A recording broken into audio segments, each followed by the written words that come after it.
My name is Jessica. I'm 27. After graduating from vocational school, I worked in medical administration. It was a busy but pleasant workplace, and I felt fulfilled. I quit when I got married. My husband, John, wanted me to focus on our home. Please look after my mother. I'm begging you, please. To care for your mother? Understood. I'll do my best. I'm not the type to stick to a career. I had no doubts about going where I was asked to go, as I was asked. I met John through my friend, and we got married after a year of dating. At the time, he had already lost his father to illness and was living with his mother. This will be a big help. My mother's bedridden, you know. I worry about her being all alone. It's understandable. We can't leave your mother alone. I was told that his mother had fallen ill shortly after his father's passing. Since then, she hadn't been active, and John took care of most of the housework. My mother-in-law warmly welcomed me. Let John handle the outside work, and please take over the house for me. Yes, mother-in-law. I look forward to working with you. I had no complaints about my relationship with my mother-in-law. After all, she was bedridden with illness. I was in a dominant position and had control over everything. The problem was my relationship with John. As soon as we got married and settled into family life, he became distant. Hey, how about we go for a drive on our next day off? Your mother seems to be doing well, and I think half a day won't be a problem. Sorry, I'm tired. I want to rest properly that day. Oh, I see. I'm sorry. John began to show signs of being bothered by our interactions. I initially thought it was due to his busy work, so I didn't worry too much. But as the days went on, he began to avoid me more. Our nightly activities were no exception. Even when I thought it was the right day and prepared, I was often turned down. Please be a bit more cooperative. I want to have a child as soon as possible. I understand how you feel. I want that too. But sorry, let's try next time. With 30 on the horizon, I was, honestly, feeling rushed. I was also being urged by my mother-in-law, who wanted to see her grandchild. It was hard not to be able to fulfill her wishes. And then, while we were unable to give her a grandchild, mother-in-law passed away. From that point, John's attitude towards me became colder and colder. Welcome home! I made your favorite cream stew for dinner. John? John? Hey, you listening? Oh, want to take your bath first? Got it. I'll be waiting. John had become almost silent at home. No matter how much I tried to engage him in conversation, it was hopeless. He completely ignored me. I thought it was probably due to the shock of losing his mother. I naturally thought that way. Until John recovers from this emotional damage, I decided to support him, right by his side as his wife. However, it seemed that no matter how many days passed, John was uninterested in me. John, how have you been feeling recently? Are you sleeping well? I want to discuss something about our child. I'm thinking about getting a fertility test. What do you think? Hey, John. His health, his feelings, our child, our future. I tried to engage John's interest by changing the topic in various ways. But sadly, every attempt ended in failure. John, please say something. Have I done something to upset you? If there's something you don't like or want me to change, please tell me, John. Despite my earnest pleas, John didn't lend an ear. His ignoring me continued for a whole month. My husband was inexplicably cold. Desperate, I sought advice from my old friend, Claire. Claire works for a cosmetics company. She's good at her job and has many friends. Whether it's about studies, love, or personal worries, I always seek Claire's opinion whenever I face a problem. Upon hearing my story in detail, Claire solemnly nodded. That's unusual. A couple in the third year of marriage living in the same house, and the husband ignores the wife? That's not normal. You haven't done anything wrong, have you, Jessica? No, I haven't. That's why I don't understand why he's become so cold. Feeling utterly distressed, Claire had promised to help me fully. I had no idea, but it seemed that Claire had picked up on something. It's his fault if you've done nothing wrong, Jessica. He must be hiding something shady. Let's verify it. Eavesdropping, surveillance, tailing. We'll use all possible means. Is it okay to do something like that? I asked nervously. Absolutely. It's worse to ignore your spouse and keep secrets when you're married.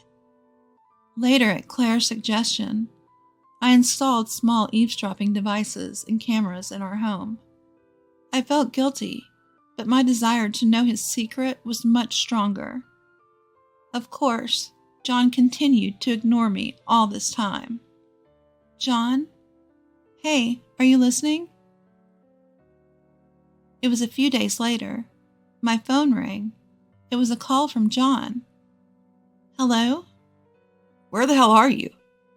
What are you trying to pull? Leaving the house for a week. Why don't you ask yourself why I'm doing this? What are you talking about? Speak clearly. I don't understand. Huh? You haven't noticed? You don't know why I'm so angry? How dare he say speak clearly? He's been ignoring me all this time. Having been prompted by Claire to investigate John, I discovered a shocking truth. Unable to contain my rage at what I'd found out, I left our home. I took refuge at Claire's house. It was on the 7th day of my stay there that I finally received a call from John. If you have something to say to me, then you should say it to my face, loud and clear. He suggested. Fine by me, as long as you promise not to ignore what I have to say. The anger I felt the moment I discovered the results of my investigation still burns in my chest. The weight of his sins trampling on my dedication is heavy. John has to face a fitting punishment for his actions. I set a date and location, ending the call swiftly before he could respond. Later, I invited John to a table in a local cafe. He must have slipped out during work, as he was in a business suit. There was no need for any beating around the bush. I laid out the evidence I had collected so far on the table. What is this? Hey, wait! Stop it, Jessica! Don't lay out these things! He protested. If you don't like it, why don't you pick them up yourself? It doesn't matter, right? I can print out as many as I want. When did you take these photos? What I had laid out on the table were incriminating photos.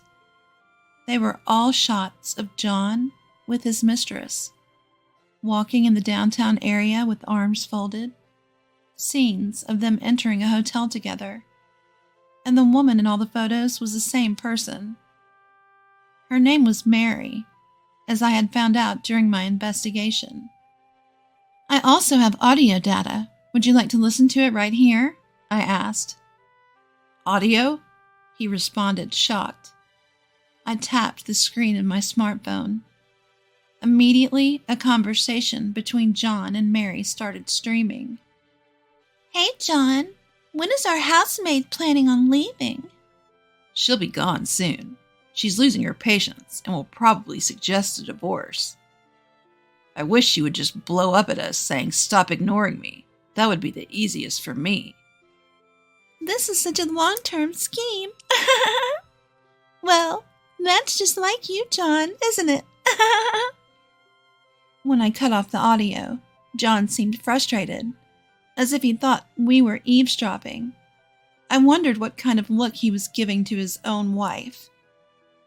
John, who was caught red-handed cheating, seemed on the verge of lashing out at any moment. John, you needed someone to take care of your mother, right? That's why you married me. Now that your mother has passed away, I'm no longer needed. John's real intention was Mary all along. But Mary had no intention of taking care of her mother-in-law, and so I, who had no objections to caregiving, was chosen for the role. If someone could just take on this bothersome duty, I guess he didn't care who it was. After his mother passed away, the housemaid was no longer needed. The plan to make life unpleasant and trigger a divorce. What a petty, mean, and unreasonable way to behave. It's disrespecting the sanctity of marriage. The only saving grace is that you and I have no children. Children, huh? About children. You knew, didn't you? You never planned on having them because you knew we would separate. If we did have children, he would have to pay child support after the divorce. John had no doubt planned all of this. Upon my pointing this out, John let out a heavy sigh. Most of what you say is true. I married you intending to leave you from the start. You're the worst. What do you think my life is? My bad. That said, it does save me a lot of trouble. Let's get divorced. Of course. But after I finish speaking with someone else. Someone else? You can't mean... 2 women arrived just in time saying, "Sorry to keep you waiting." What? John? So that means you're the housemaid? I'm not a housemaid. I'm his wife. For now, anyway. Thank you, Claire. You're welcome. What? I thought you were looking for new cosmetics to review. I'm sorry, that was a lie. What I was actually looking for was my best friend's husband's mistress, in other words, you. Claire seated Mary next to John. I showed her the same evidence photos of the affair as before. Mary's reaction was like that of a child caught red-handed in mischief. She didn't seem to quite grasp the severity of the situation. Well, it didn't matter. Whatever her attitude, what I needed to do remained the same. I'm going to demand compensation from both of you. What? What are you saying? Why should I have to pay compensation? I've done nothing wrong. Have I done something to trouble you? Do you really mean that? I've confirmed that Mary herself is married. Does she not find it troubling that her own husband is involved with another woman? She is the daughter of a wealthy family, but she seems completely detached from reality. You were aware that John was married when you entered into a relationship with him, correct? Well, yes, but That's already over the line. Adultery. That's why you're being demanded compensation. Do you understand? I've been greatly inconvenienced by your relationship with John.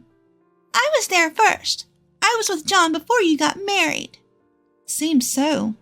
You were in a relationship with John before he and I got married. But it doesn't matter who was first. You committed adultery. That's enough. Whether she didn't understand or didn't want to, persuading Mary was a chore. Eventually, she slumped onto the table crying. She kept wailing that her dad would definitely scold her. I wonder if she means her husband. I thought of informing her that I'd be sending a certified letter in the near future, but decided against it. I'd have to start by explaining what a certified letter was. While I was interacting with Mary, John remained silent with a solemn look on his face. John, sign these 2 documents. They're the divorce agreement and divorce petition. $30,000 for compensation? Isn't that too much? Hey, don't go judging the extent of my mental distress, all right? At my words, John closed his mouth for good. All that could be heard in the restaurant after that was Mary's sniffling sobs. Later, my divorce from John went through without any problems. I was able to confirm that the compensation and asset distribution were transferred into the specified bank account in one lump sum. I decided to use that money to move into a slightly more expensive apartment. A fresh start in life, at last. It was a luxury I afforded myself to stir up my spirits. Apparently, John had to sell his childhood home to pay the compensation money. It's a pitiful thing that after paying the necessary amount, his money was pretty much down to zero. Though it couldn't be helped since the $30,000 he paid me wasn't the only thing he had to settle. Seems like John's going to end up paying well over $100,000, doesn't it? It seems that way. After all, he's been hit with a damages claim from his company, the wife of an executive at one of John's company's crucial clients. That was Mary. The executive, unaware of the situation, was reportedly enraged after reading the certified mail I sent. I sent pictures as evidence, so Mary had no way to deny it. Moreover, Mary was helping John by leaking her husband's company information. This affair and the ensuing fraudulent act created a major issue between the two companies. John seems to have lost his place. He's not only been given the cold shoulder by his superiors and colleagues, but also been fired and slapped with a huge amount of damages. One of them explained, "Poor guy, though he brought it upon himself. Do you think he'll be repaying this debt for the rest of his life?" In all honesty, that's what I believe will happen. John's future looks bleak. He's probably racking his brains right now because of the overwhelming cost of his affair. Later on, it appears John had a hard time finding another job. He gave up on full-time employment and was reduced to making ends meet through odd jobs. There are also rumors that the managing director was working behind the scenes to prevent John from getting a new job. However, the truth of this matter is uncertain, and it's doubtful anyone would gain anything by trying to confirm it. John, who had also gone through a divorce, reconnected with Mary, another divorcee, and they started to live together. But it seems that their living situation is not going well. After all, Mary is quite a spender. She really spends money like water. Picking in a warehouse, cleaning, moving jobs, checking automobile parts. The money John painstakingly saves up from these jobs, Mary can spend in an instant. All for the things she wants, like cosmetics, makeup, bags, and clothes. They can't seem to stop arguing about how to spend money. So despite the fact that they are not cheating on each other anymore, it seems that their relationship is strained. I heard this story directly from John himself over the phone.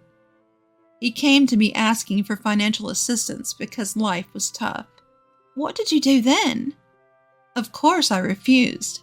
I'm under no obligation to help them. Who would want to help those two?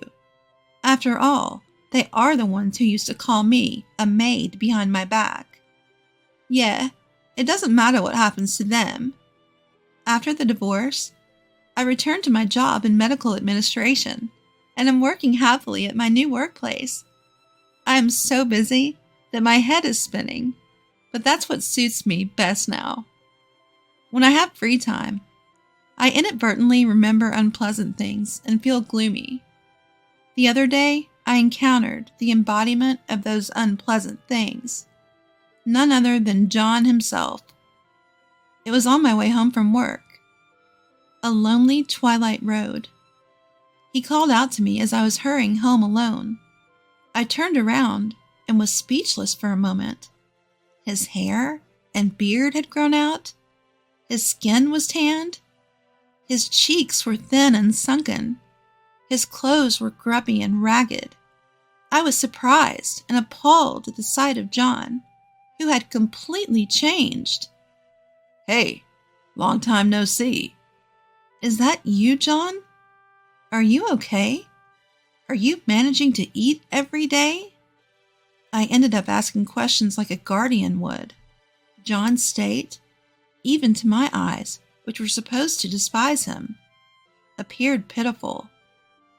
I'm getting by eating every day. Not 3 meals, though. Haha. What about work? Not getting much these days. I'm collecting empty cans and old magazines during the day. If I take them in bulk to a dealer, they buy it from me per pound. After we talked a while, John hesitantly broached the main subject. Listen, do you think we could try again? What about Mary? I thought you two were living together. I broke up with her.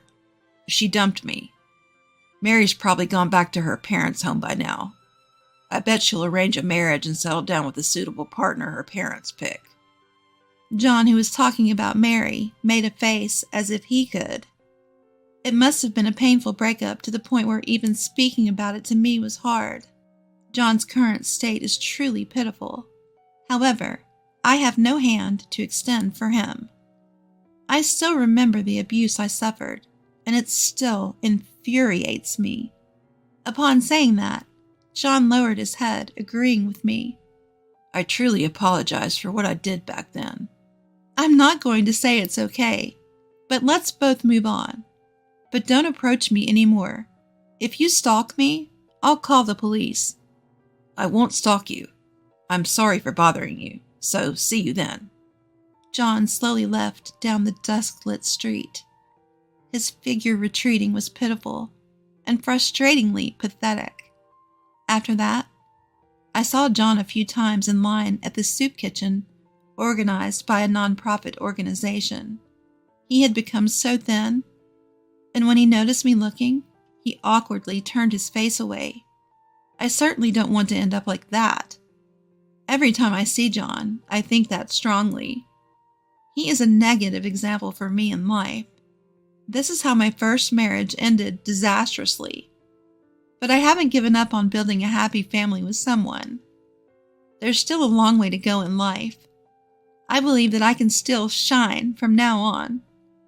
Thinking that, I've decided to start participating in a local social event with my friend Claire. Being divorced doesn't mean I should feel intimidated. The world is vast. There must be a man who will embrace me gently.